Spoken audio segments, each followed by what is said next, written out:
Hey guys, Rachel and Aaron here with Reliably Random. We are down here by Shades Park and we're gonna go explore the stream a little bit. We're hoping to do a little bit of smallie fishing. We're gonna see what we can find. We've got a few pieces of tackle with us, just our 2 rods. So let's go catch some fish. Sugar Creek is one of the most notable waterways in the state of Indiana, having both historical and recreational significance to the area. It stands out as a unique waterway in the state in that it has a rocky bottom and clear waters for much of its course. As a result of the scenic beauty and large limestone bluff formations, it's a common destination for paddlers all around, but it often gets overlooked by local anglers who tend to focus more on lakes and bigger rivers in the area. I find it rare when I'm here to see another person fishing, though through certain stretches of the river you will see a convoy or two of partying paddlers pass you by. This will be Rachel's first time smallie fishing, so I'm going to be kind of showing her the ropes and thought we'd just kind of share some of the basic tips and tricks I'm showing her in the video. So if you'd like to pick up some basic tips and tricks for smallmouth bass fishing, or if you want to see what I would call one of my catches of a lifetime, stay tuned because towards the end of this video, I get one. Guys, I know you'll enjoy the video and the gorgeous scenery.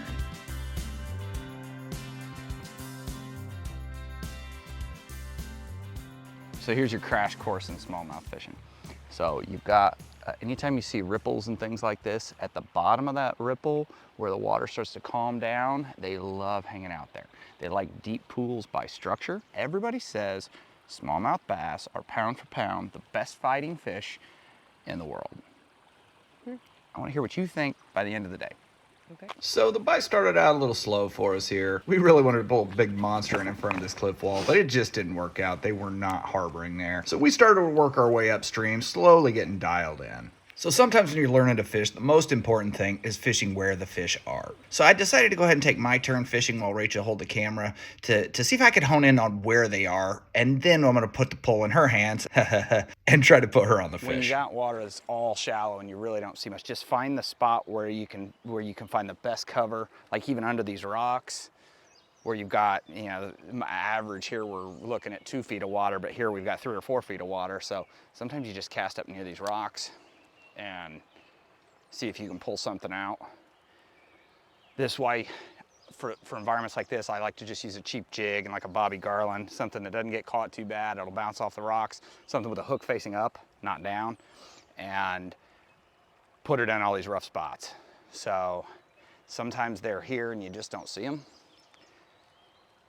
But we also are gonna cover a lot of ground here because we want to find, ideally we find water where we can't see the bottom. If we find a nice pool like that, that would be the perfect place to be dropping some jigs down when the water's like this. Okay, here's one right here. Here's the first smallie I've seen. He moved upstream a little bit, but he's there. We're getting in the right place though. Okay, let's move over here so we can cast across this deeper pool without spooking everything out of here. Smallies are a tinge more skittish than trout. So trout, you can usually walk right by them and they come back to their spot. But smallies, if you spook them, they tend to be a little more cautious. So you want to try to to move around them. Don't trudge through the water quite as much as you would when you're trout fishing.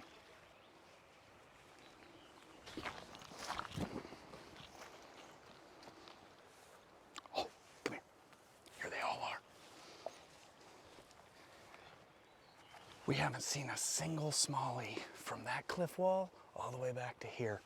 And I just pulled up here and there was 20 of them right in this shade under the bridge. So remember when I said fish the shady spots when it's sunny? I think it's gonna be true today. And now we'll see if I freaked them all out. I knew we wanted to be out of the water when we walked up this stretch, but I wasn't anticipating them being that concentrated in there.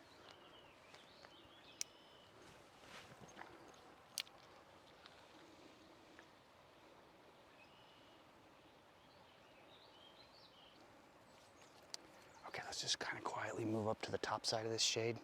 That'll be the better place to be. Okay.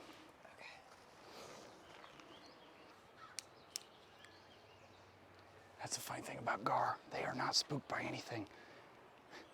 He's about 3 feet long, maybe 2.5 feet. He's, what do you think, 10 feet in front of me? I'm walking in the water and he's like, whatever. That's a fish that has not had any predators for a very long time that it had to worry about. He doesn't seem interested in the jig. Until I make him an offer he can't refuse. Look at this right here.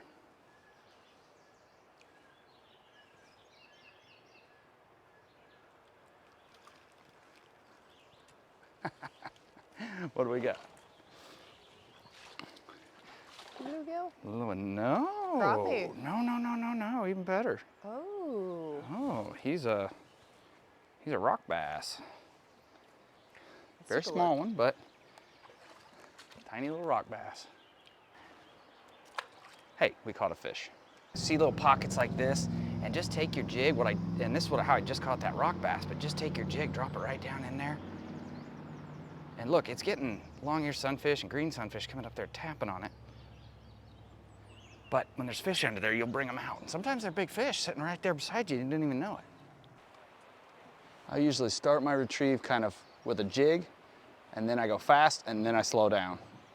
It's always been really successful for me, that pattern. That's like my go-to. Sometimes I'll jig, sometimes I'll straight retrieve, depending on what's working. But that's like the best way to figure out what's working. And just for some reason, it also seems to, I don't know, makes the bait a little more accessible the longer it goes, and it catches a lot of attention. All right, guys, we've got something special here. It's a different kind of fish, usually found by the rocks in the water. This one is actually out of the water. Look, it's a backfish. Out of the water. That's a fine fish. Let's walk up just a little bit more. Here we go. Woo.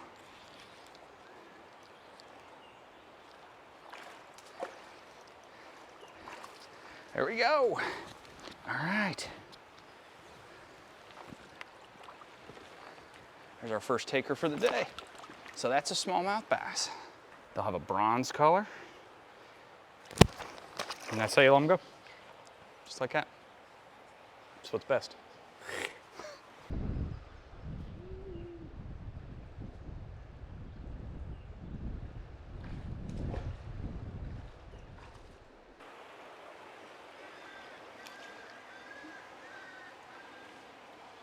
We can go over to these rocks and let it drift down underneath the shade.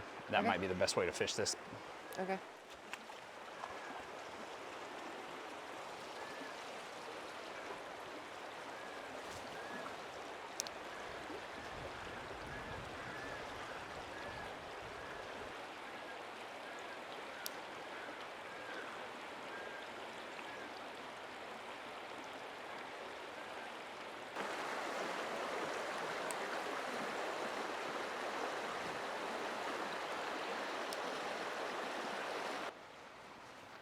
Ay, ay, ay.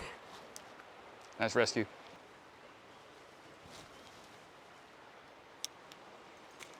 Oh, are you kidding? Snagged. I didn't even reel it yet. It's okay. That's I didn't part of it. I didn't even reel it yet. Just I landed just on a log. pulled it. So I didn't even notice this until editing this video, but just to illustrate just how inconspicuous a location a fish might hide in, the rock Rachel's standing on here, there's a fish under it, and when she starts to move, the fish thrashes and jumps out from under the fish. Check it out. Trade me for a second. I mean the rock.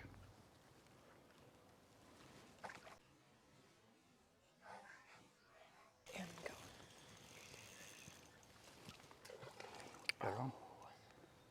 Oh, look at him, a little drag. He's a fighter. They're all chasing him. He's got five smallies right beside him. All going, what's up, dude? Why are you shaking? Oh, there he goes. I'm gonna start to click him down a little. This is just 3-pound line. They're trying to take it. Oh yeah, they're trying to take it out of his mouth. Oh, that's great. Come here, buddy.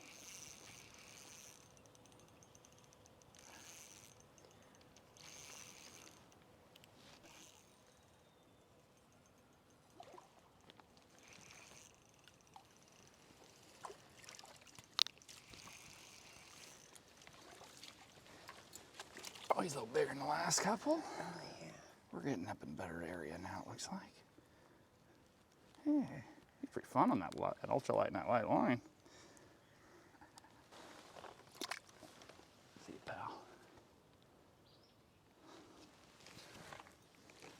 This is just my technique that I've come up with for fishing jigs, and it works really good. All right.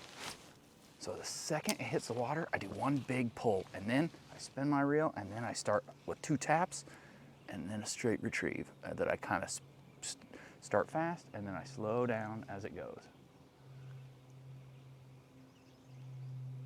It makes sense a fish jumping away from danger would start off really fast and then would grow tired. So that's what I'm trying to emulate. So 2 jerks, and then a straight retrieve.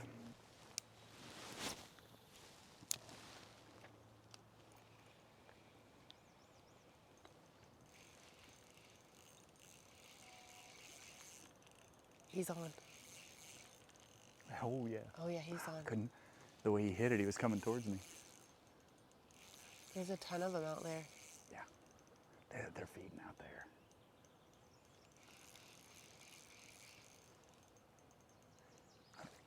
Oh. Okay.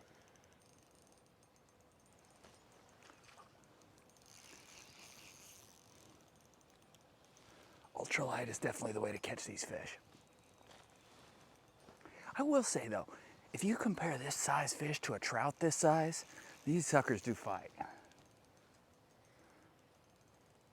Because he, you know, if I had a trout on fighting like this, I'd think much bigger fish. You know, and honestly, he's a little bigger than I thought he was, so that one that's like twice his size out there is a pretty good fish.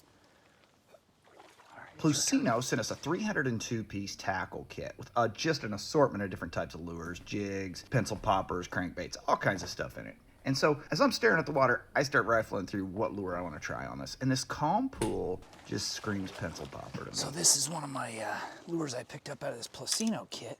This is just a top water crankbait. Just kind of jerks back and forth. And man, I'll tell you what, this is the perfect condition for this. I'm gonna show you how this works here in just a second. But first I'm gonna try to have Rachel use this and see if she can get her first smallie today. Oh, drag set? He's still on? Yes. The drag was set so light, I spun it like it spun freely. That's... All right, there we go. Look at that guy on the top water. Lures like this can be a little maddening because it's all the details. It's just this tiny little tap. The way you present this lure, you can easily sit here and catch no fish with it, or you can catch them one after the other. And the difference is all these tiny details. It's designed to mimic a dying fish. Now when you watch, and I've sat and watched dying fish, and that's helpful. But you want to get a little splash and tug it so that it makes these erratic motions in the water. And then sometimes you just let it set. Sometimes you gently pull it, a couple gentle pulls.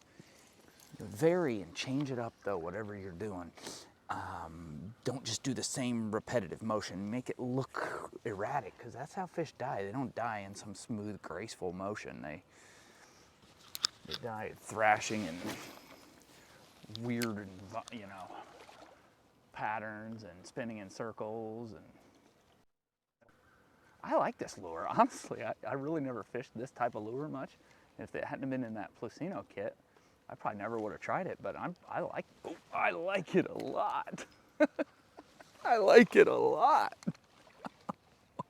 Oh man, I tightened that drag now, didn't I? Oh yeah. Oh, I am having fun fishing this. Anytime they hit the top water, it is fun. Hey, big guy. Hey, big guy. You're okay now, don't you go. There's one thing you gotta be careful though with trebles. Bass will put trebles in your hand. You know, I'm gonna put him on the bank just so I don't get a treble in my finger. I've had enough of these trebles in my fingers to know that I don't like it. Oh, there we go. Come on now, you can. There we go. There you go, big fella. Batteries went down on every camera we had, and we decided to go get some lunch. But right before we went up for lunch, Rachel started hammering him. She got that lure figured out, and she banged out 3 smallies in a row. So unfortunately, we didn't catch her first smallie on video, but we're about to go get her next one.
And there's a big school of catfish moving around in here too. Rachel's one pointed out, she got a good visual on these darker fish that are down here. Those are catfish. Those are channels. I didn't even realize that. I couldn't see them well enough. I was thinking they were a sucker or something, but they're moving in a school, which is interesting. If you have your rod all the way as far away from the fish as you can where you're working it, when the fish strikes it, you're not gonna be able to set your hook. So do the opposite. Have your rod tip as close to the fish as you can when you're working the lure, and then you'll have room to pull your rod back for your hook set. And hey guys, an unfortunate side effect of the way the video went, Rachel wasn't able to answer the question of pound for pound, is the smallmouth bass the toughest fish out there? So I'm curious what you have to say for it. Put it in the comments, let me know what you think pound for pound the toughest fish is. Really curious to hear what folks have to say about that. Because to be honest with you, my answer, it's not smallmouth bass.